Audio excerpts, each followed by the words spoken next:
Hey guys, I'm Joe. I'm Tyler. Hey, he said his name right today. Yay, okay. Or maybe I could be the evil twin of Joe. And we lost him. Okay, there we go.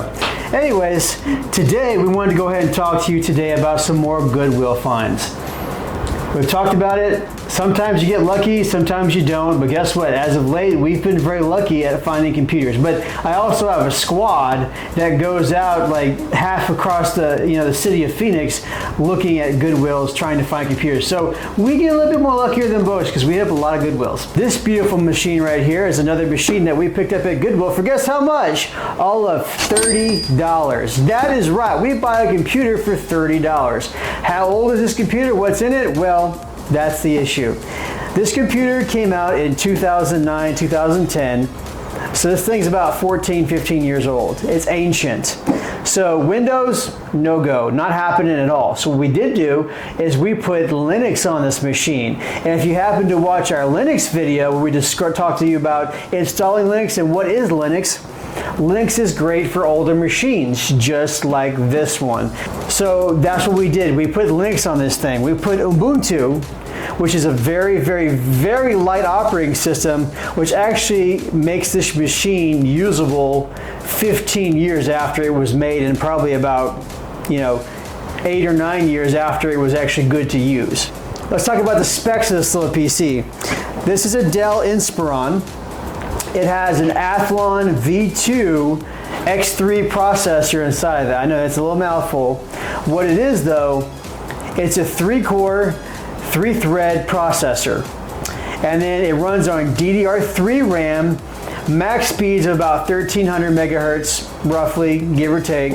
And then it does not take M.2s, it only takes regular hard drives or 2.5-inch SATA drives. So we got a 2.5-inch SATA drive, we put that in here. We maxed it out, we put in 16 gigabytes of RAM, which is more than enough for a computer this old. And then we proceeded to try to install Windows 10. Mr. Tyler, how well did that one go? Oh. He's hurting just thinking about it. How bad was it?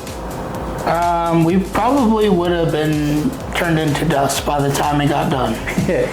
It took 2 hours to download just a few updates. So I can tell you one thing, Windows 10 is not a very good option for this.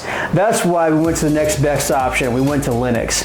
So I have Linux Mint and Linux Ubuntu on hand just in case I need to install it, and Ubuntu is the one we decided to go with on this build. We did put in a small graphics card.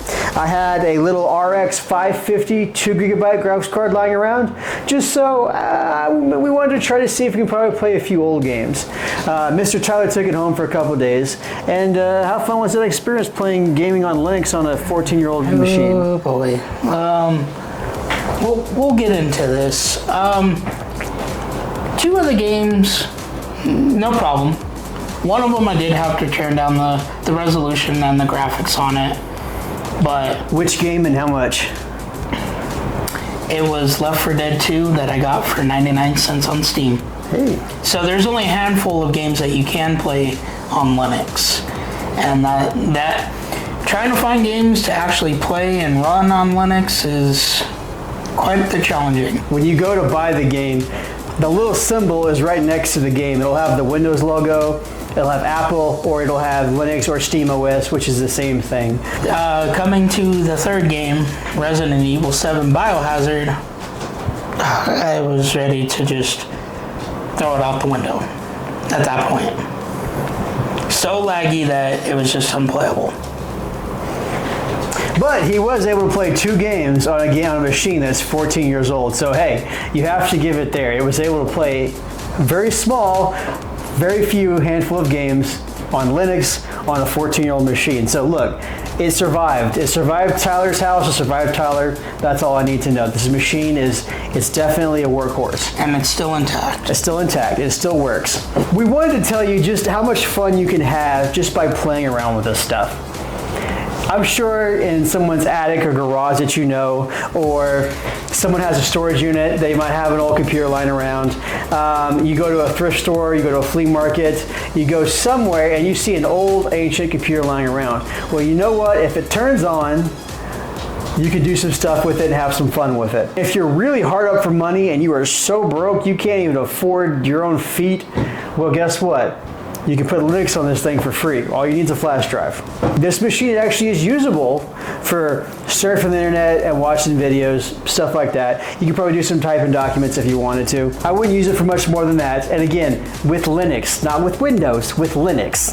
And Ubuntu or Mint are my two favorites to go for because they're easier to use. They're very popular in the community. But we just wanted to show you some of our Goodwill finds of what we found, what we tried to do with it, what worked and what didn't work. So if you have a nice huge Steam library and you want to play around with it, you might be able to play a few games on here because there's a lot of lighter end games that they'll easily work on here if you can get them to work with Linux. You know, that's just if it's compatible with Linux or not. This is a big thing. That's what, but there's a list online you can look up. There is, you know, it'll tell you when you go to download the game if it works with Linux or not. It could say it. I had one game crash on me just trying to start it up. Yeah. So, and even the games you can download, sometimes you'll still have problems with them, especially because, like I said, this is like a great-great-grandpa of a computer. This thing is ancient, it's old. It's 14 years, and in computer years, that's 90. It wasn't made to be playing these newer, more modern games. It was made to play the games that came out in 2009, 2010, you know, which wasn't much of anything. I think Tyler was just trying to get it to do stuff that it can't handle. I was just more testing the limits. Yes. To see what it can and cannot do. And he very easily found those limits. Just wanted to show you our cool little finds that we did. Remember, this is another one of our Goodwill episodes. Goodwill, you're still kicking. We love you. Thank you. From us here in the studio, we're going to see you sayonara, and we'll see you next time. So thanks for watching.